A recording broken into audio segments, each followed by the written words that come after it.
Yeah, BlueJay, BlueJay. He makes really fucking good videos. In a tier list of the most powerful and Okay. seductive shapers of culture, the I'm sure there's still temptress that is trends that need fashion to come ranks back. amongst the top tier. We've all been bitten by this bug. It's the first day of 4th grade, and you're strutting your way down the hallway, Yeah, all eyes definitely. drawn to your new SpongeBob Heelys. But your I don't know about that one. that wheels on shoes equals no stick to floor, and one wrong step sends you plummeting, Yep. showering the hallway in colored. I always wanted like fuck those Heelys. I always wanted them. Like no joke. Like I always wanted them, but I never got it any. Pencils, Yu-Gi-Oh cards, and shame.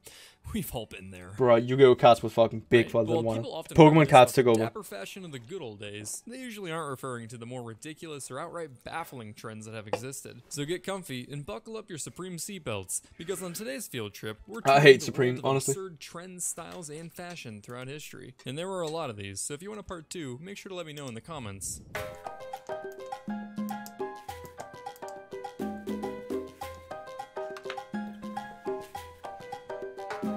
Hobbling is the act of strapping together an animal's legs to prevent them from moving too quickly. This practice proved useful throughout history for preventing your horses, donkeys, or women from running away. It is what it is, boy. Did you fucking just like wife do not leave the house, but husband, I need to go to the store to buy some cigarettes. Nah, girl, just fucking binds your fucking wife like that. Wait, introducing the hobble skirt, a dress designed to obstruct a woman's stride with its No. perfect for all your duck waddling appreciation parties. Credit for the skirt was claimed by French designer Paul Poiret, whose design quickly replaced the corset as a staple of high fashion in 1908, leading him to state, "Yes, I freed the bust, but I shackled the legs."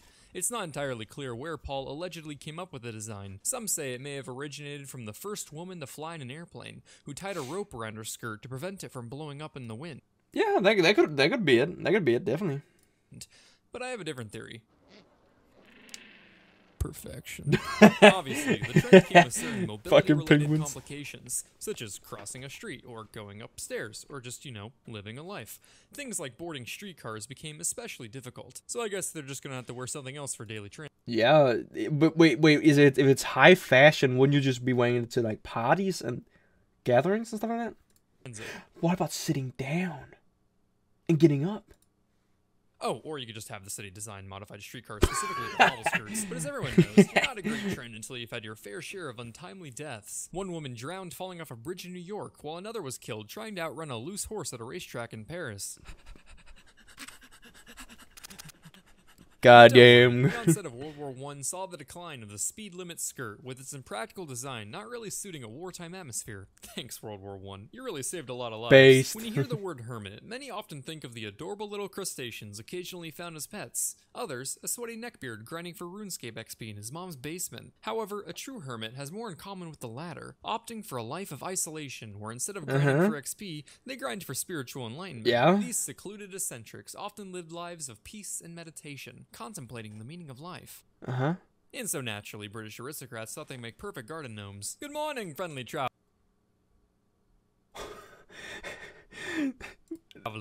and what a wonderful morning it is. Perfect for embodying the spirit of the youthful rabbit, frolicking in God's... Don't tell me British people, like fucking aristocrats, were kind of like, yes, I need that. greatest gift. Oh, look, George, we simply must have one in the garden. Oh, thank you, but I... Damn it, Martha, you're right. It fit in perfect next to the tulips. Forget the elaborate hedges and neatly trimmed lawns. In 18th century Britain, your estate wasn't worth mentioning unless you had yourself an ornamental hermit. Basically, you'd build a simple brick or stone building called a hermitage and pay some guy to live in it, decorating it with tree root shells and bones in what was pretty much the 18th century equivalent of your local crackhead dumpster dweller. In exchange for lodging, food, and a stipend, they were expected to spend their days in isolation, where they wouldn't bathe, cut their hair, or engage in any kind of recreation or social mingling. They served so basically Asmongold. as entertainment for guests walking through the estate, where they could approach the hermit and pick up a little nugget of wisdom. Damn. Invest in Dogecoin you should. $1 soon it shall be. I don't understand. He's reached a level of enlightenment we can never hope to achieve, Catherine. Kindly, 2024. Wow, such wisdom. But finding a real hermit wasn't as easy as it is today. All it takes is pulling a Pokemon's Twitch chat. So some estates had to post advertisements for the position. Turns out, asking a... Oh yeah, that joke doesn't fit too well, and she's gotten fucking banned. Oh my god. And to dedicate their life to social exile solely for the entertainment of the British elite is rather difficult, leading a few estates to actually use mechanical dummies instead. Oh. So if you were updating your resume hoping for a job as an aristocrat's quirky little poverty exhibit, think again, because not even that job is safe from being replaced by automation. This trend fell out of style by the 19th century, but if you're hoping to visit a hermit, you're still in luck. There's a hermitage in the mountains of Austria that's been continuously inhabited for the past 350 years. Or if that's too far, you just go to Portland. What? Austria? Why? Fucking Austrians, always so fucking weird.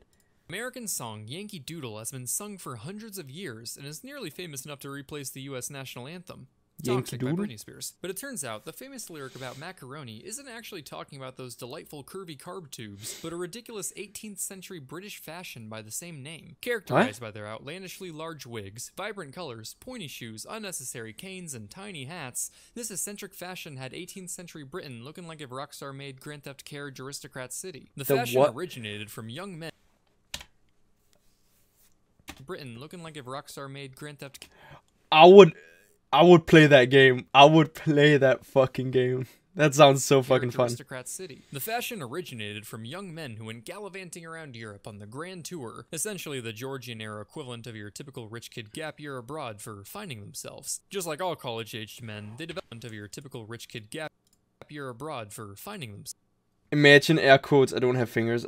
Yeah, I would always say like, why? What the fuck do you mean finding yourself? Who have I been friends? Like, I have a friend, I won't say name, but he said like, I want to go and travel and find myself and the deeper meaning of life. And just what the fuck do you mean, man? Like, if you need to find yourself, who the fuck have I been friends with for the past like fucking 3 years, motherfucker?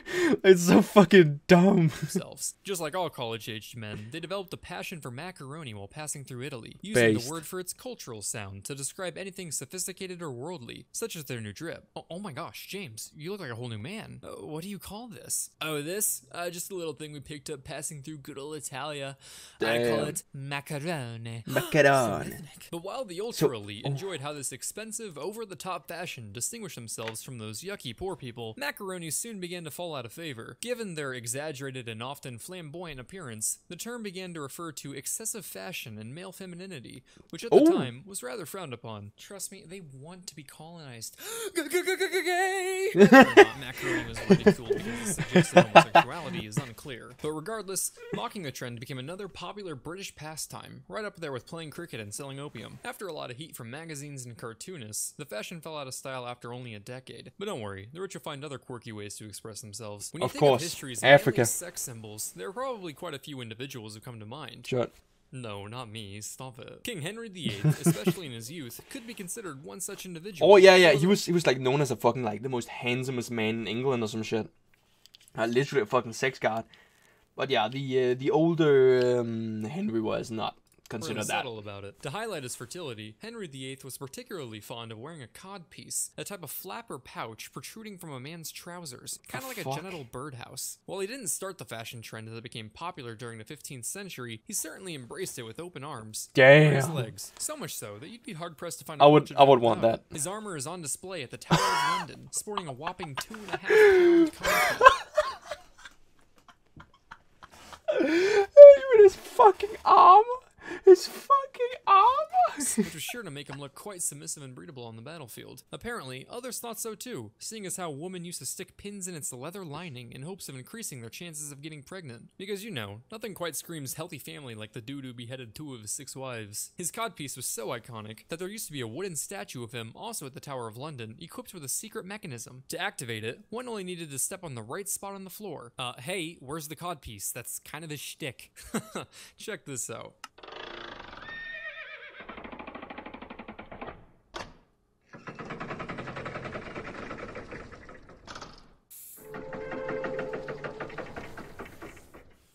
Damn. Done it again, Tom. The fashion blossomed in Europe until the 16th century, coming in many shapes and sizes. And each time you think it couldn't get crazier, Google Images steps in to prove you wrong. I'm particularly fond of the German codpieces.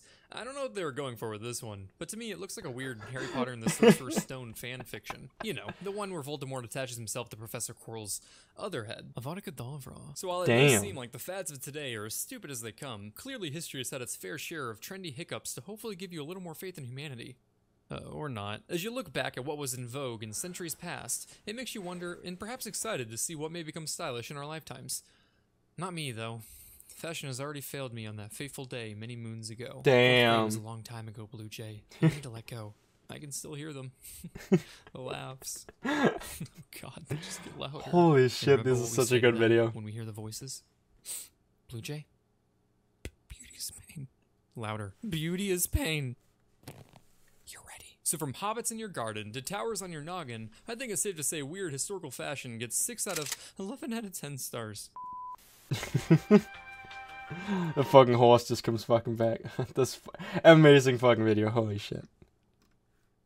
Definitely gotta give a fucking sub.